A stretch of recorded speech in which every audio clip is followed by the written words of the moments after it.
तो hi welcome back to the video series company final accounts illustration with solution में आपका स्वागत है।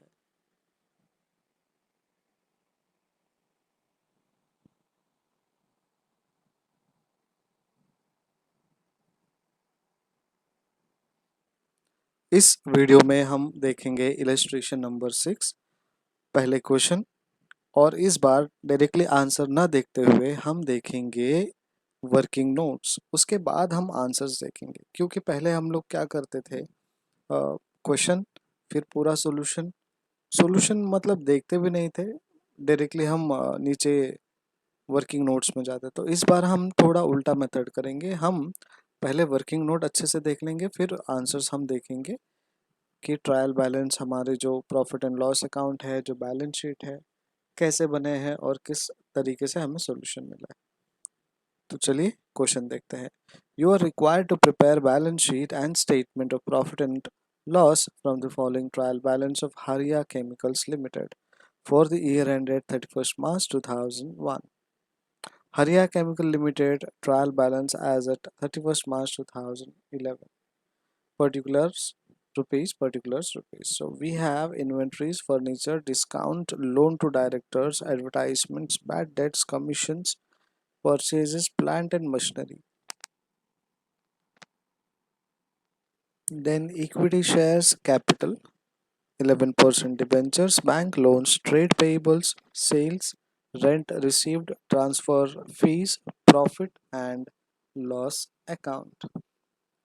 Then again we have some rentals, current account, cash, interest on bank loan, preliminary expenses, fixtures, wages, consumables, freehold land, tools and equipments, goods, trade receivables, dealers, aids, transit insurance, trade expenses, distribution freight, debenture interest, depreciation provisions and machinery, for machinery actually.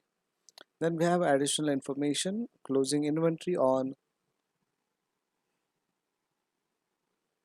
31/3/2011, rupees 8,23,000. Let's see the working notes. So first of all share capital के बारे में हमें बताया, तो सबसे पहला working capital वही है, वर्किंग नोट बेसिकली वही है। तो हम देखेंगे ऑथोराइज्ड लिया है, ठीक है। तो equity share capital of ₹10 each, 25 lakhs already is there, issued और सब्सक्राइब्ड यानी फुल्ली सब्सक्राइब्ड है, तो again same amount. Then reserves and surplus balance as per last balance sheet, balance in profit and loss account, right. तो दोनों को जब club करेंगे, आप दोनों को ऐड करेंगे तो रिजर्व्स एंड सरप्लस मिलेगा।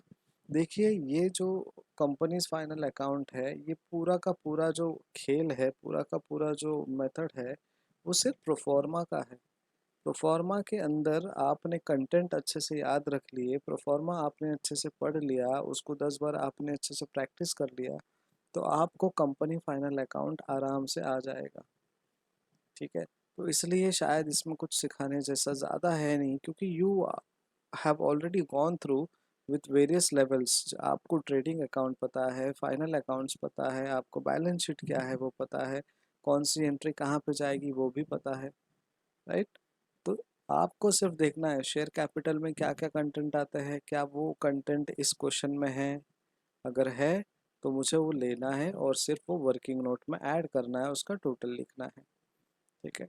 उसके बाद रिजर्व्स एंड सरप्लस, फिर वही देखना है कि प्रोफार्मा में कंटेंट क्या दिया है और हमारे क्वेश्चन में क्या दिया है, राइट। तो प्रोफार्मा है जो है अकाउंट्स में बहुत ही इम्पोर्टेंट काम करता है।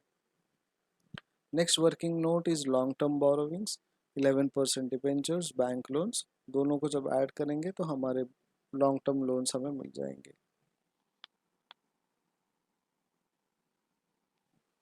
उसके बाद है टैंजिबल एसेट्स, जहाँ पे ग्रॉस ब्लॉक्स और net block. Gross is nothing but जहाँ पे कोई डिडक्शन नहीं है, नेट इज विथ डिडक्शन। तो कहीं कहीं जगह पे डेप्रिसिएशंस हमें लगाना बहुत ज़रूरी है, डिडक्ट करना बहुत ज़रूरी है। तो सिर्फ एक ही जगह में हम डेप्रिसिएशन लगाते हैं, plant and machineries. Actually question में सिर्फ उसी के लिए बोला है, टूल्स एंड इक्विपमेंट का कोई डेप्रिसिएशन नहीं बोला है, इसलिए शायद यहाँ पे सोल्यूशन में नहीं लिया होगा। तो ये हो गया आपका working note number 4 cash and bank balance, again cash and cash equivalent, जो भी कैश से रिलेटेड है वो कैश इन हैंड नील है, other bank balances, right, cash in hand is 8,000 and other bank balance is nil, so total comes to 53,000 actually, right. then short term loans and advances है, तो loan सिर्फ एक ही को दिया है डायरेक्टर्स को, तो 80,000, other incomes rent received transfer fees, दोनों को जब टोटल करेंगे तो अदर इनकम हमें मिल जाएगा, राइट। सो देखिए, आपको सिर्फ वर्किंग नोट पे ध्यान देना है। वर्किंग नोट जैसे ही आपका ख़त्म हो जाता है, आप अपने मेन फॉर्मेट में जाके उसे वो टोटल अमाउंट जो है लिख देना है बस। पहले हम क्या करते थे, हम ऐड करते थे पर्टिकुलर्स में ही, ठीक है, उसी फॉर्मेट में, ड्राफ्ट में या फिर प्रोफॉर्मा में हम लिख देते थे कि other income dash rent received plus transfer fees. लेकिन अब यहाँ पे सिस्टम चेंज हो गया है, यहाँ पे हम उसे वर्किंग नोट के तौर पे बताएंगे, बिकॉज यही पॉलिसी है शेड्यूल 6 का, राइट। देन अगला वर्किंग नोट है कॉस्ट ऑफ मटेरियल कंज्यूम्ड, सिर्फ एक ही है परचेजेस का। Then changes in inventory of finish goods, WIP and stock in trade, यहाँ पे भी दो ही एंट्री है, opening inventory and closing inventory. उसके बाद employ benefit expenses, then finance cost, interest on bank loan, debentures interest, ठीक है, इंटरेस्ट ऑन बैंक लोन्स है, डिबेंचर्स पे कुछ इंटरेस्ट है। उसके बाद अदर एक्सपेंसेस है हमारे पास, consumable, preliminary expenses, bad debts, discounts, rentals, commission, advertisement, dealers aids, transit insurance, trade expenses, distribution freight etcetera, ये सारी चीज़ें हमें अदर एक्सपेंसेस में लिखना है। तो बस आपके पास ये वर्किंग नोट आ गया, 1 2 3, आपको डायरेक्टली अमाउंट लिखना है। वर्किंग नोट अगर आपके अच्छे रहे तो आपका फाइनल सॉल्यूशन बैलेंस होगा, टैली होगा और 100% मार्क्स आपको मिलेंगे। वर्किंग नोट पे आपको बहुत ज़्यादा ध्यान देना है, ठीक है। तो नॉन करंट एसेट्स में भी fixed assets working number 4 tangible दिया है हमने, ठीक है।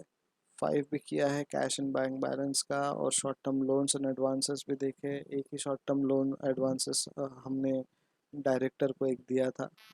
उसके बाद statement of profit and loss account देखेंगे, शेड्यूल 7 यानी वर्किंग नोट 7 8 9 10 11 12, राइट। तो ये सारी चीज़ें हमें वर्किंग नोट में करनी है।